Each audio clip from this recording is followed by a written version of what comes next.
Hello students, welcome to the official channel of civil service anthropology. आज हम जिस topic पर बात करेंगे वो है historical particularism. Historical particularism started हुआ था अमेरिकन स्कूल ऑफ थॉट से। ठीक है, अमेरिकन स्कूल ऑफ थॉट ने ये बोला था कि अगर कल्चर को स्टडी करना है तो हमको उसके हिस्टोरी को रिकंस्ट्रक्ट करना पड़ेगा। तो इसके जो फादर थे उनको कहा जाता है फ्रांस बोआ।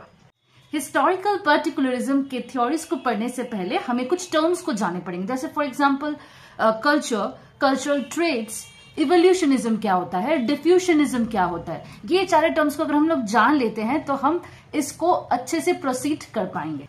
हमारी संस्कृति हमारा कल्चर है और हमारी संस्कृति में जो जो चीजों का हम व्यवहार करते हैं, जिसको हम यूज करते हैं हमारे कल्चर में, वो चाहे टेंजिबल हो सकते हैं जिसे हम छू सकते हैं, और वो नॉन टेंजिबल भी हो सकते हैं जिसे हम छू नहीं सकते हैं, बस फील कर सकते हैं। तो ऐसे सारे टाइप के आइटम्स जो होते हैं जो हमारे कल्चर से रिलेटेड है उसे हम कहते हैं कल्चरल ट्रेट्स। फॉर एग्जाम्पल ऐसी चीज जो हम छू सकते हैं जैसे कि सिंदूर, जैसे कि हमारी भगवान की मूर्तियां, जैसे कि पूजा करने की सामग्री जिसे हम छू सकते हैं, ये सारे टेंजिबल है। और हमारे क्लोथ्स वो भी टेंजिबल है जिसे हम छू सकते हैं। पर नॉन टेंजिबल क्या है? नॉन टेंजिबल होता है हमारा फोकलोर, जो कि जनरेशन टू जनरेशन हमारे पूर्वज से लेकर अभी तक भी कुछ फोकलोर्स होते हैं जो हमें जैसे लोकोक्ति होते हैं ना, मुहावरे होते हैं ना, ये सारे भी हमारे कल्चरल ट्रेट्स हैं। ये भी हमारे कल्चर को डिनोट करते हैं। जो जो हमारे कल्चर को रिप्रेजेंट करता है, ऐसा जो चीज जो हमारे कल्चर को रिप्रेजेंट करता हो उसे हम कहते हैं कल्चरल ट्रेट्स। अब जो नेक्स्ट थ्योरी है वो है इवोल्यूशनिज्म। इवोल्यूशनिस्ट कहते हैं कि कोई भी कल्चरल जो ट्रेट्स है जो कि कल्चर को डिनोट करता है, वो उसी कल्चर में, उसी जियोग्राफिकल एरिया में influenced by some other external force जो कि उस जियोग्राफिकल एरिया में मिलता है, वहीं पर इवॉल्व हुआ है। ठीक है, उसको बाहर से नहीं लाया गया है, वो उस कल्चर में वहीं पर इवॉल्व हुआ है। ठीक, एक बहुत अच्छा एग्जांपल ले लीजिए केरला। केरला में कोकोनट का इस्तेमाल बहुत ज्यादा होता है। वो कोकोनट ऑयल से खाना बनाते हैं, वो कोकोनट ऑयल पूरे बॉडी में लगाते हैं, सिर पे लगाते हैं। तो coconut is a very famous thing in Kerala. तो इवोल्यूशनिस्ट लोग कहते हैं जो कोकोनट जो है वो कल्चरल ट्रेट्स है केरला का, और ये कल्चरल ट्रेट उस केरला में ही इवॉल्व हुआ है, influenced by the geographical condition. अब नेक्स्ट टॉपिक है डिफ्यूशनिज्म। तो डिफ्यूशनिज्म क्या होता है? जब एक कल्चर से दूसरे कल्चर में कल्चरल ट्रेट्स का एक्सचेंज होता है तब हम उसको कहते हैं डिफ्यूशनिज्म। फॉर एग्जांपल, जब सांताल्स लोग जब हिंदू सोसाइटी के आसपास रहते हैं तो सांताल में भी एक चीज देखा जाता है कि हिंदू सोसाइटी की तरह वो भी सिंदूर का इस्तेमाल करते हैं, वो भी ऐसे हिंदू सोसाइटी जैसे अपने हाथ में चूड़ियां पहनते हैं। तो ये जो है कॉम्बिनेशन ऑफ कल्चर, इसे कहते हैं डिफ्यूशनिज्म। हिस्टोरिकल पर्टिकुलरिज्म से जो यूपीएससी में आता है वो है शॉर्ट नोट। यूपीएससी कह लो या कोई भी स्टेट सिविल सर्विस कह लो, जो आता है वो है शॉर्ट नोट। और आ सकता है कि फ्रांस बोआ का जो डिस्क्रिप्शन ऑफ हिस्टोरिकल पर्टिकुलरिज्म है उसको एलैबोरेट करके लिखिए। तो इसके लिए मैंने जो यहाँ पर फॉर्मेट दिया है इस वीडियो में, उसको देखने के लिए पूरे वीडियो को आप शुरू से लेके एंड तक वॉच कीजिए। सबसे पहला आता है इंट्रोडक्शन। इंट्रोडक्शन में हमको जनरल कुछ डेफिनेशंस लिखने हैं और इसका फादर कौन है, मतलब किसने ये थ्योरी दिया है, उनके बारे में थोड़ा सा लिखना है। तो फ्रांस बोआ ने ये थ्योरी को डेवलप किया था, और ये जो था सोशियो कल्चरल डेवलपमेंट, इवोल्यूशनिस्ट और डिफ्यूशनिस्ट का इसका एक ऑल्टरनेटिव था। मतलब कि इवोल्यूशनिस्ट ने जो थ्योरी दिया है और डिफ्यूशनिस्ट ने जो थ्योरी दिया है, इसका एक ऑल्टरनेटिव अप्रोच है।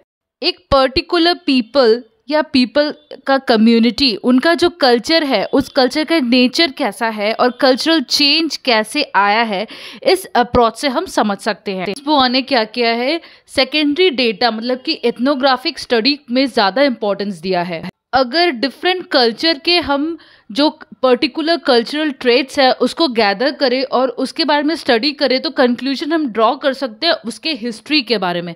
यही फ्रांस बोआ कहना चाह रहे हैं, और इनके भी स्टूडेंट्स जो थे वो उनको सपोर्ट करते थे। तो स्टूडेंट्स का नाम यहाँ पर है क्रोएबर, या ऐसे भी एक्सेट्रा जो है स्टूडेंट्स के नाम यहाँ पर दिए गए हैं। फ्रांस बोआ का मेथड कुछ अलग था। उन्होंने कहा कि अगर हमको कल्चर की हिस्ट्री को जानना है तो हमको इंडिविजुअल कल्चरल ट्रेट्स के हिस्ट्री को जानना पड़ेगा, जो कि एक पर्टिकुलर जियोग्राफिकल एरिया में ही मिलता है। ऐसे करते करते उन्होंने बहुत सारे डिफरेंट जियोग्राफिकल एरिया के डिफरेंट कल्चर को स्टडी किया है। तो इसके बाद उन्होंने क्या किया, एक रिकंस्ट्रक्ट किया कि हिस्ट्री ऑफ कल्चर को। एंथ्रोपोलॉजी फील्ड वर्क के सारे मेथड्स को यूज किया गया, वो चाहे पार्टिसिपेंट ऑब्जर्वेशन हो, चाहे ओरल हिस्ट्री ट्रेडिशन या कोई भी एथनोग्राफिक डेटा हो, चाहे वो सब फील्ड्स ऑफ एंथ्रोपोलॉजी से रिलेटेड हो, ये सारे को यूज कर किया ताकि कल्चर की हिस्ट्री को रिकंस्ट्रक्ट कर पाए, और इसको कहते हैं 4 फील्ड मेथड। ठीक है, अब क्या है कि कंक्लूजन मुझे एक देना है, तो कंक्लूजन मैंने ये 5 पॉइंट दिए हैं। इससे पहले आप क्रिटिसिज्म भी दे सकते हैं, तो क्रिटिसिज्म भी बहुत सारे थे फ्रांस बोआ के, तो वो भी आप यहाँ पर डाल सकते हैं, उसके बाद कंक्लूजन डाल सकते हैं। तो मैंने शॉर्ट नोट के हिसाब से ये बनाया है, तो शॉर्ट नोट ज़्यादातर अभी आता है। फ्रांस बोआ क्या कहना चाहते हैं हिस्टोरिकल पर्टिकुलरिज्म से, यही हमारा कंक्लूजन होगा। तो फ्रांस बोआ ये कहना चाहते हैं कि एथनोसेंट्रिज्म को एंड होना चाहिए। एथनोसेंट्रिज्म क्या है, इसके ऊपर एक अलग से वीडियो है, आप देख लीजिएगा। तो एथनोसेंट्रिज्म अगर एंड हो जाएगा तो हम कल्चर की हिस्ट्री को रिकंस्ट्रक्ट कर पाएंगे। और वो कहते हैं कि हर एक कल्चर का अपना एक हिस्ट्री है, वो हिस्टोरिकल डेवलपमेंट से ही कल्चर बना है, कोई इवोल्यूशन या कोई डिफ्यूजन से कल्चर नहीं बना है, ये उनका कहना है, वो कहते हैं। और इनका जो हिस्टोरिकल पर्टिकुलरिज्म है, ये बहुत बड़ा डेवलपमेंट था एंथ्रोपोलॉजी में, और इसने बहुत कुछ एंथ्रोपोलॉजी का स्कोप्स भी खोल दिया था। तो इसके ऊपर फर्दर रिसर्च भी हुए हैं। कल्चर का हिस्ट्री ही कल्चर का अस्तित्व है। अगर कोई संस्कृति में हिस्ट्री नहीं रहा तो संस्कृति का अस्तित्व जो है वो नष्ट हो जाता है।